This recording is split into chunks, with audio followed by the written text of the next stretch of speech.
He sent me a screen recording of their entire history in their text messaging, and I spent an hour reading it all to get a real grasp of exactly what was going on here. And the conclusion that I come to, remember how Greg said, it's 1% that video, maybe 1% something else, but there's really other things behind the scene that you guys don't know about?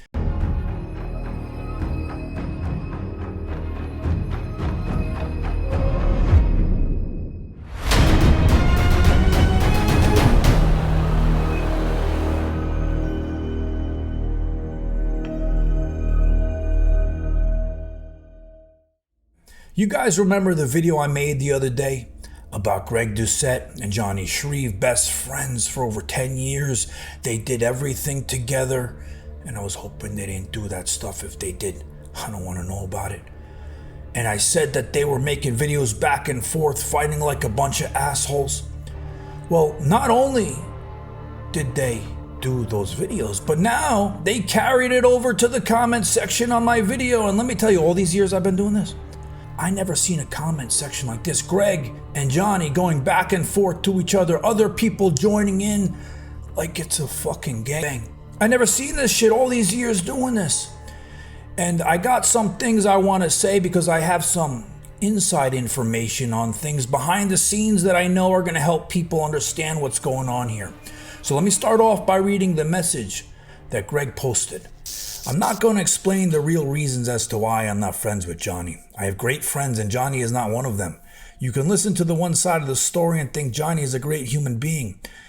And still, despite all the videos not going to air out all the dirty laundry or share any of the stories, I'm assuming the reason that Jonni feels comfortable doing this. Because he knows that I'm not the type of person that would speak about what actually happened behind closed doors. And so no, I'm not going to explain why I'm friends with somebody or not friends with someone. And no, I'm not going to explain why I don't currently have a girlfriend. There's some topics that although I'm a public figure, I don't think the public needs to hear about. I don't mind the stories because it gives me more clout. More people will talk about me. My haters will hit me harder than last time, which only helps my channel that much more. But I'm not going to stoop to a level of airing out all the dirty laundry and explaining exactly what led me to not wanting to be friends with Jonni. I have so many better friends than this in this world that I don't need to go back to somebody who is not my friend whatsoever. I would hope that everyone can remember a time when they were once friends with someone and that something happened between them and now they're no longer friends, and for a very good reason. And this reason, perhaps it's 1% to do with this video and maybe 1% to do with whatever else you've heard, as I'm not even going to watch Jonni's video. It's not possible that Jonni doesn't know what he did to me over the long period of time. I'm not going to say any other stories, but if he sees me, walk the other way and don't say hi. So after Greg posted that, Jonni responds. And he says, bro, you can call me up or just stop. I have every text message backing everything I set up. And if you didn't delete yours, you would have the same. Just stop. It's looking worse and worse. And if you want to lie, I will post every text. I have nothing to hide or lie about. Caps aren't yelling it so people can see it clearly. And Greg, you know me. I'm not the one to fuck with. And then Greg responds and he goes, if Jonni said the full story, none of you would be commenting and defending him. So I don't need to watch the story because there's no possible way on this earth Jonni would tell you everything. So after reading that conversation, remember when I was saying I had some things that I've seen behind the scenes to add to all of this that will help clear this up in people's minds to know exactly what was going on? You guys know, when I make videos here, they're not just videos. Like in a situation like this, I want to see everything, the history of what happened between people before I open my mouth on here. And I had Jonni. This is private, when somebody shares stuff like this with me, I don't show it to nobody. He sent me a screen recording of their entire history in their text messaging, and I spent an hour reading it all to get a real grasp of exactly what was going on here. And the conclusion that I come to, remember how Greg said, it's 1% that video, maybe 1% something else, but there's really other things behind the scene that you guys don't know about?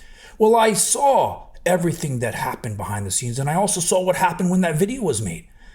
When Jonni made that video, there was dozens and dozens of messages from Greg of him pissed off of what kind of friend Jonni could be by making that video. And yes, there were other problems that they had, but when you're friends with somebody, reading that, they're not that big of a deal problems that would cause an end of a relationship, especially 10 years.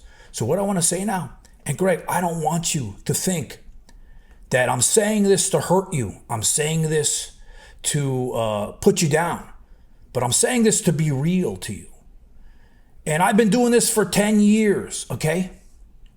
You're too sensitive to be doing this. 10 years I've been doing this. When I first started, people attacked me, attacked my family, my friends, my loved ones. They made me feel like shit. And I had to learn to get tough skin, and actually made me better on here. And you can't be on here if you're going to be so sensitive. And I have a story to share, okay, with you guys that's going to help understand this. You guys know I love joking around here, calling people assholes, carrot top, munchkins, all kinds of things. But I don't mean it personally on them. I'm just saying it because I want to add some humor so things aren't so serious over here. And usually people don't get offended. But recently, I spoke to Greg Doucette behind the scenes. And I found out, because he told me, that he was hurt all these years, me calling him these names and picking on him.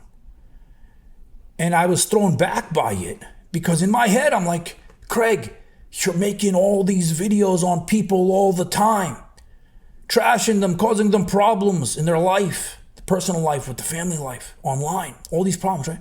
How are you going to be so sensitive at the little comments and jokes I made on you when they weren't even fucking personal? I couldn't believe he was so sensitive. So circling back now, reading all those text messages between him and Johnny and why they're not friends anymore in that video. No, you're not friends anymore because you're too sensitive. And I'm sorry, somebody's your friend for 10 years. You can't be so sensitive. And you can't be on YouTube making all these videos being so sensitive and letting everything that people say bother you, especially when you're doing this shit to other people. Greg, listen to me when I say this, okay? You worked hard. You worked your fucking ass off in life on YouTube. And I know because I'm a creator. You've made 2 videos a day for 6 fucking years. You know how hard that is to do? I'm telling you right now, that's not easy to do. That's a hard fucking life, 24/7 researching and making fucking videos. That's not easy. So you deserve all the good things you have in life, your house, your cars, everything. You deserve it all. So I will never take that away from you. But I always said, and I've talked about this before, I always said, money's not everything in life. And it really isn't. I've said I've been up tons of money in life, down tons of money in life, and then back up again. So I'm telling you from experience, I know this. And when I was watching your house video, which is a beautiful house, and I love all your cars and love all the things you have, you said something that alarmed me. You said something like, when you're not motivated to make videos or to work, you look at the things around you and they help motivate you. We're walking over to the YouTube room right here. You can see into the garage from behind. There's McLaren. So whenever I come to see and make a YouTube video, or if I'm unmotivated, I'll see exactly what I work for. And it alarmed me because in my head, I always believed, and I'm not saying, don't discount my words. I'm not saying we don't need money in life. We can love money in life, but you can't worship money and they can't be the driving force behind your life. We all need money to live and enjoy things and do things. But let me tell you, if you want to be truly great in life, you have to have a deeper motivation than just money. And remember I was saying you lost the passion in the beginning, you were making videos that were great and then later on it changed? Well, your passion changed. Love the money, love your things, be proud of those things, be proud of working hard, but never lose your passion, because when you go from here, from this earth, that money is not going to be fucking remembered. It's what you did.